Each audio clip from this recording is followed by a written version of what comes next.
जय हिंद दोस्तों, स्वागत है आपका झारखंड टाइगर चैनल पे। देख सकते हैं आज का तीसरा चैप्टर, 2 चैप्टर मैंने ख़त्म कर चुका है। तो तीसरा चैप्टर आज स्टार्ट करते हैं। पूर्व वैदिक कालीन राजनीतिक अर्थव्यवस्था समाज अर्थव्यवस्था राजनीतिक अवस्था समाज अर्थव्यवस्था एवं धर्म उत्तर वैदिक काल में परिवर्तन से। चलिए प्रश्न को देखते हैं, जल्दी से स्टार्ट करते हैं प्रश्नों को। थोड़ा साइज को बड़ा कर देते हैं। चलिए ठीक है। प्राचीन भारत में अनुलोम और प्रतिलोम क्या थे? प्राचीन भारत में अनुलोम और प्रतिलोम क्या थे? तो ये आपका ऑप्शन नंबर सी हो जाएगा, यानी कि ए और सी। विवाह की 2 प्रणाली थे और वर्ण संकर पद्धति के 2 पूरक पहलू थे। ठीक है, चलिएगा 1 नंबर हो गया आपका। दूसरा नंबर देखिएगा प्रश्न।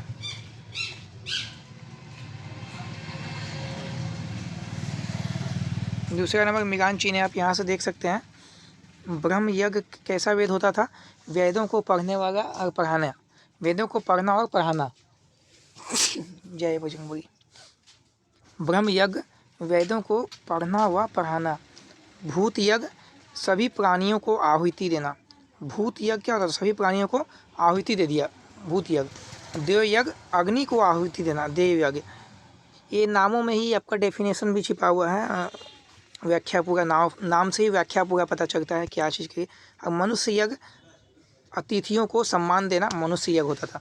अतिथियों को सम्मान देने के मनुष्य यज्ञ होता था। ब्रह्म यज्ञ तो वेदों को पढ़ना और पढ़ाना। भूत यज्ञ था सभी प्राणियों को आहुति। देव यज्ञ अग्नि को आहुति। मनुष्य यज्ञ अतिथि को सम्मान। 3 नंबर देखिएगा।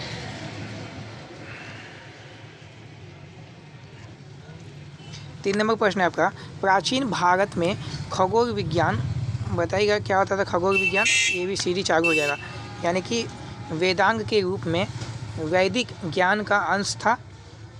दूसरा ज्योतिष के नाम से जाना जाता था। दूसरा तीसरा चंद्रमा को ग्रहों की सूची में सम्मिलित करता था। चंद्रमा को ग्रहों की सूची में सम्मिलित करता था।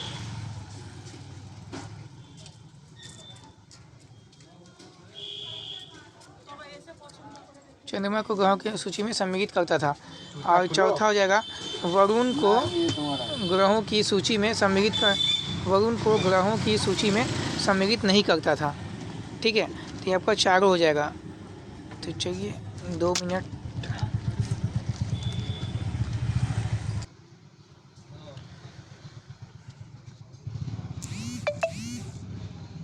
नेट মনে বন্ধ হয়ে গেল খালি স্পিড দিচ্ছে সম্ভব এই নেটের নাম ফাস্ট মানে পুরো স্পিড যাওয়ার কথা। 3 नंबर क्वेश्चन आप लोग देख सकते हैं यहाँ पे। प्राचीन भारत में खगोल विज्ञान प्राचीन भारत में खगोल विज्ञान कैसा थे? तो ये चारों था आपका हो जाएगा। सागे गो ना बाड़ी के गो ना।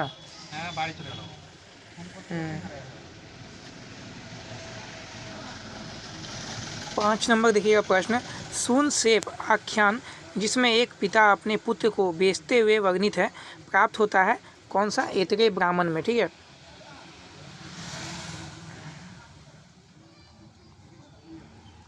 ऐतरेय ब्राह्मण। सूनसेप आख्यान जिसमें एक पिता अपने पुत्र को बेचते हुए वर्णित है। पिता अपना पुत्र को बेच देता है, तो ये किसमें ऐतरेय था? तो ये ऐतरेय ब्राह्मण में वर्णित है। ठीक है, ऐतरेय ब्राह्मण में। ये जो इतना मैं इससे थोड़ा लपक है मोटा, तो यार ऊपर देखने का, ऊपर का साइज देखने का। यहाँ से ऊपर ज़्यादा मोटा है ना, नीचे भी मोटा है। अरे ऊपर देखने तो नहीं है। ऐतरेय ब्राह्मण है। पृथ्वी को बंटी की ना डांस करने के देखा भी जोक है। इनमें से किस ग्रंथ में सभा और समिति नेता का क्या पहनेगा? तो मंत्री से होता है नेता, वही सब पहनता है कोट। इनमें से किस ग्रंथ में सभा और समिति का उल्लेख एक वैदिक देवता की 2 पुत्रियों के रूप में किया गया है? तो इसका आपका 6 का आंसर हो जाएगा ऑप्शन नंबर सी वसुमित, अर्थवेद, अर्थवेद हो जाएगा। ठीक है, अगला प्रश्न देखिएगा। अगला प्रश्न है ईश्वर कृष्ण थे, कौन थे? ईश्वर कृष्ण जो थे, ऑप्शन नंबर सी षड दर्शन में से एक के दार्शनिक। ठीक है, पारसनाथ का ऊंचाई बताएगा तुम कितना है। चोरी के लिए वर्णानुसार भिन्न भिन्न दंड विधान था, जो दंड विधान था, तो यह निम्नलिखित में से किस सर्वाधिक दंड दिया जाता था? किसका? तो ये हो जाएगा ब्राह्मण, ब्राह्मण हो जाएगा। बोलोगे पारसनाथ का ऊंचाई? ऑप्शन बोलिए। ऑप्शन देंगे, तुम्हारा भगवान है वहाँ, नंगा बाबा है वहाँ तुम्हारा ना। 1174 1365 मीटर। है। राजा होमहंस, देखो सच को, राजा हिल होमहंस था हिल पारसनाथ पर्वत पहाड़। हिल तो राजा होमहंस था बी नंबर विवाह अनुष्ठान का। राजा होम यानी कि विवाह अनुष्ठान रज्जा। 10 नंबर देखिएगा। ऋग्वेद में तस्सर निम्नलिखित में से किसके लिए प्रयोग हुआ था? ऋग्वेद में जो तस्सर था, तस्सर का जो कपड़ा था, किसके लिए सबसे ज़्यादा प्रयोग हुआ था? तो इसका आंसर हो जाएगा ऑप्शन नंबर ए। क्या हो जाएगा आंसर? ऑप्शन नंबर ए हो जाएगा, चरखी के लिए। चरखी के लिए प्रयोग होता था तस्सर का। कितना बोले? 1365 होगा। हाँ। गविष्ठी क्या थी? गविष्ठी जो है क्या थी? तो ये हो जाएगा गायों के लिए होने वाले संघर्ष। गविष्ठी यानी कि आपको प्रश्न से ही आपका आंसर यहाँ पूरा व्याख्या कर रहा है। गविष्ठी यानी कि गायों के लिए होने वाला संघर्ष। ठीक है, ऋग्वेदिक आर्यों का यह प्रारंभिक जीवन अस्थायी था। पूछा जाएगा कि आपका ऋग्वेदिक आर्यों का प्रारंभिक जीवन कैसा था, अस्थायी था या अस्थायी था? तो क्या बोलिएगा? अस्थायी था, अस्थायी नहीं था। ठीक है, ऋग्वेद के जीवन था, यहाँ से वहाँ भटकते रहते थे वो, अस्थायी नहीं था वो, अस्थायी था। 12 नंबर देखिएगा प्रश्न। हिरण्य स्तूप शब्द का उल्लेख सर्वप्रथम हुआ था ऋग्वेद में। हिरण्य स्तूप शब्द का उल्लेख हुआ था ऋग्वेद में। अगला प्रश्न है आपका, ऋग्वेद में 2 कृषि योग्य भूमि के बीच में भूमि पट्टी को क्या कहा जाता था? तो उसको सिर्य कहा जाता था, खिर्य कहा जाता था, खिर्य। आर्यों की संस्कृति मूलतः ग्रामीण थी, अतः उनके आर्थिक जीवन के मूलभूत आधार कृषि और पशुपालन थे। अपलोड को दिए, तुमको भेज दिए व्हाट्सएप में। देखें क्या? थोड़ा बहुत की बाकी। अरे बउआ क्या करता रहिए, देखिए खाली डाउनलोड। श्रीमद् भागवत गीता महाभारत के किस पर्व का अंश है? भीष्म पर्व। ये रात भर वीडियो देखता है, इसे अभी डाउनलोड स्टोर कर रहा है, रात भर ऐसे चल गया 10 घंटा ना। बात कौन यार, इतना लंबा बात तो लड़का से नहीं करता है कोई। श्रीमद् भागवत गीता महाभारत के किस पर्व का अंश है? भीष्म पर्व। सेट लगा भाई, भीष्म पर्व। अगला प्रश्न देखिए क्या है।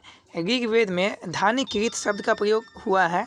धान्यकृत शब्द का प्रयोग कहाँ हुआ है? तो ओसाने वाले के लिए, ओसाने वाले के लिए, यानी कि ऋग्वेद में धान्यकृत शब्द का प्रयोग ओसाने वाले के लिए हुआ है। ऋग्वेद में पशु चारण की तुलना में कृषि का स्थान गौर था। ठीक है, ऋग्वेद में कुल 10,462 श्लोक हैं, जिसमें से केवल 24 में ही कृषि का उल्लेख मिलता है। आपको टोटल श्लोक भी पूछ दिया जाएगा, ऑप्शन दिया जाएगा। 10,462 श्लोक हैं और 24 का जिक्र आपको कृषि के लिए मिलता है। कृषि का उल्लेख है 24 श्लोकों में। और कृषि के महत्व के 3 शब्द संहिता के मूल भाग से में प्राप्त है, उर्दर, धान्य एवं वपंती। अगला प्रश्न है, ऋग्वेद में धनाढ्य व्यक्ति के लिए निम्नलिखित में से किस शब्द का प्रयोग किया गया था? तो ये गोमत का प्रयोग किया गया था, गोमत। ऋग्वेद में सूर्य देवता को किसका पुत्र माना गया है? ऋग्वेद में सूर्य देवता को किसका पुत्र माना गया है? दयूस। ऋग्वेद में सूर्य देवता को किसका पुत्र माना गया है? दयुस का। ऋग्वेद में किसका पुत्र माना गया है सूर्य को? दयुस का। दयुस कौन था तो देख लीजिए डिटेल्स में। सूर्य पौराणिक देवताओं में से एक है। उन्हें सर्वोच्च भगवान आदि शक्ति के रूप में माना जाता है। सूर्य भगवान को सबसे बड़ा देवता माना जाता है सूर्य भगवान को। उन्हें देवी अदिति और दयुस का पुत्र भी कहा जाता है। ठीक है, सूर्य को।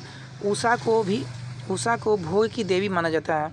वेदों ने इन्हें सूर्योदय के प्रकाश और आकर्षण के अवतार के रूप में माना है। अगला प्रश्न है आपका, ऋग्वेद में निष्क ग्रीव एक प्रकार का क्या है? यह आभूषण है। निष्क यानी कि निष्क से ही आपको पता चल गया आभूषण है, निष्क यानी आभूषण। अगला प्रश्न है, वैदिक काल में किसे अन्य देवताओं और मनुष्यों के बीच मध्यस्थ देवता माना गया है? तो ये आपका अग्नि हो जाएगा। अग्नि को अन्य देवता और मनुष्य के बीच का मध्यस्थ देवता माना गया है, क्योंकि किसी भी पूजा हवन के लिए अग्नि का प्रयोग किया जाता था उस समय। ठीक है, हवन उवन के लिए, कुछ भी आहुति के लिए, धुआं करने के लिए, तो ये आपका अग्नि का प्रयोग किया जाता था। इसी उसको मनुष्य और देवताओं का बीच का मध्यस्थ देवता माना गया है। शौनक और पेपराद किस वेद की शाखाएं हैं? तो ये आपका अर्थवेद की शाखाएं हैं। वेदों का बहुत सारा शाखाएं हैं। साकर शाखा ऋग्वेद से जुड़ी एकमात्र जीवित शाखा है। अगर पूछा जाएगा कि एकमात्र जीवित शाखा कौन सी है, तो साकर शाखा है। कौन सा वेद से जुड़ा हुआ है? तो ये ऋग्वेद से जुड़ा हुआ है। ठीक है, लेकिन शौनक और पेपराद जो यहाँ पूछा गया है, ये आपका अर्थवेद से है। अर्थवेद की शाखाएं हैं।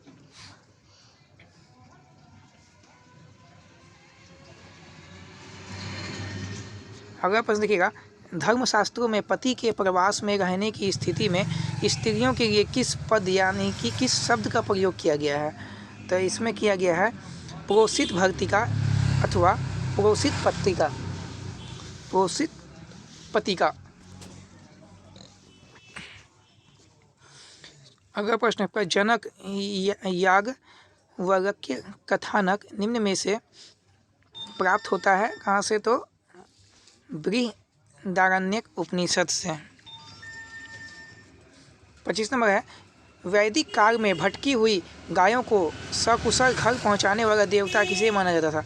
वैदिक काल में भटका हुआ गाय को भटक जाता है इधर उधर, जैसे चरने के लिए जाता है चारा के लिए, तो अगर भटक जाता है तो सकुशल उसको पहुंचाने वाला देवता कौन था? तो पूषण था। पूषण को होता था। तो पूषण कौन था? तो उसका डिटेल से देख लीजिए। ऋग्वेद काल में पूषण एक महत्वपूर्ण देवता था। पूषण का मुख्य कार्य मार्गों का संरक्षण के रूप में था। कोई भी अगर भटक जाता है तो उसे राह दिखाना उसका काम था। वे भटके हुए पशुओं को भी मार्ग दिखाते थे और इंसानों को भी। ऋग्वेदिक काल में वे पशुओं के देवता थे तथा उत्तर वैदिक काल में वे शूद्रों के देवता हो गए। पूषण का रथ बकरे खींचता है। पूषण का जो रथ होता था वो बकरा उसको खींचता था। और पूषण विवाह के भी दो प्रमुख देवता हैं। पूषण विवाह जो होता है उसका भी दो प्रमुख देवता है। ऋग्वेद का विवाह सुक्त पोषण को ही समर्पित है। ठीक है, अगला देखिएगा, एवं मिलान चिन्ह देख लीजिए। मिलान चिन्ह से आपका प्रश्न आता ही है। ऋग्वेद होत्री,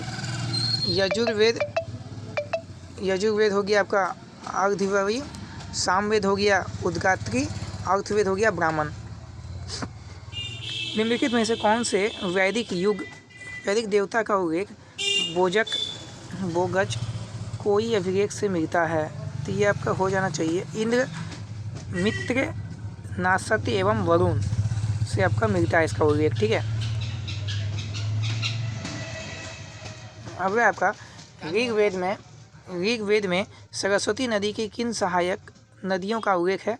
तो ये आपका दृष्टुति एवं आपिया। ऋग्वेदिक पर्जन्य किसके देवता थे? तो वर्षा जल और नदी के। वर्षा जल और नदी के देवता थे। गर्मक्षे सोटे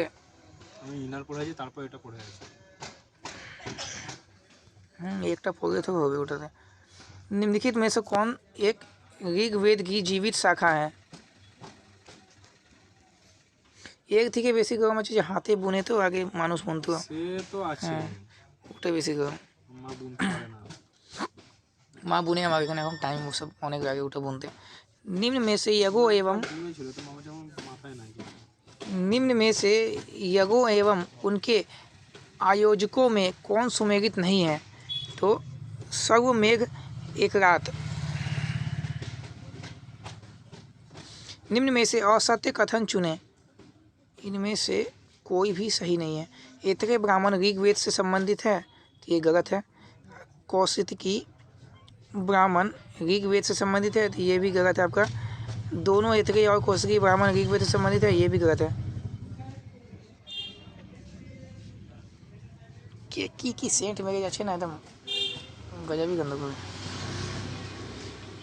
नचिकेता की कहानी है कठ उपनिषद।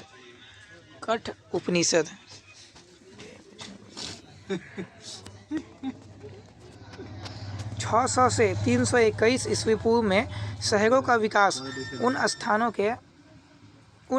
के पास हुआ जहां पर कुछ विशिष्ट प्रकार के शिल्पों का उन ग्रामों में प्रचलन था तथा वो व्यापारिक केंद्र भी था।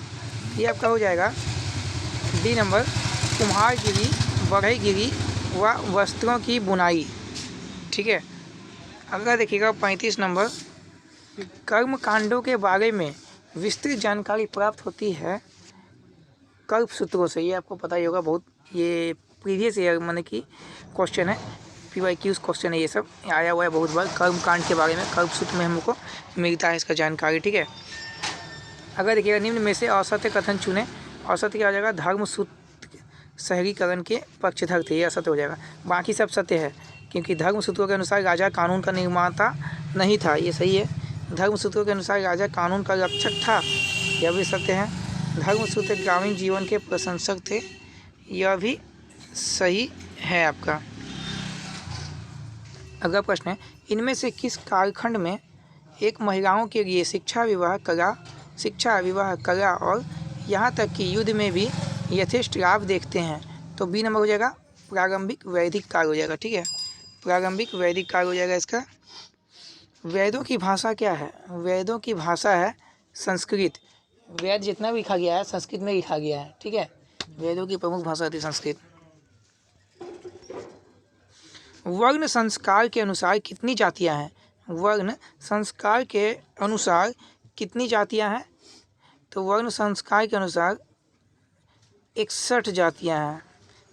ऑप्शन में यहाँ नहीं दिया गया है, लेकिन आपको याद रखिएगा 61 जातियां हैं, जो कि मनुस्मृति में 61 जातियों का उल्लेख किया गया है, और ब्रह्मवर्त पुराण में 100 जातियों का उल्लेख किया गया है। ठीक है, ये दोनों रखिएगा।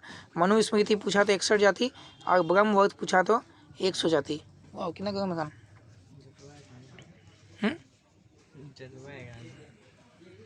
हलवा बन जाएगा जगवा में। अंत्यज किस जाति का गठित है? अंत्यज किस जाति का गठित है? सी दलित। दलित हो जाएगा। गरम किसका होता है? कान जानता है? किसका कान ज़्यादा गर्म होता है? जिसको पूरा पड़ता है, इसको पूरा कान खींच खींच के मारता है, उसी का कान गर्म होता है, और उसको पड़ता है पूरा। राजस्थान के निम्नलिखित जनपदों में से कौन से प्राचीन जनपद का उल्लेख ऋग्वेद में मिलता है? तो आपका हो जाएगा मत्स्य जनपद हो जाएगा। ठीक है। अस्किनी यह किस नदी का प्राचीन नाम है? सी चिनाब। अस्किनी यह किस नदी का प्राचीन नाम है? चिनाब का नाम है, चिनाब।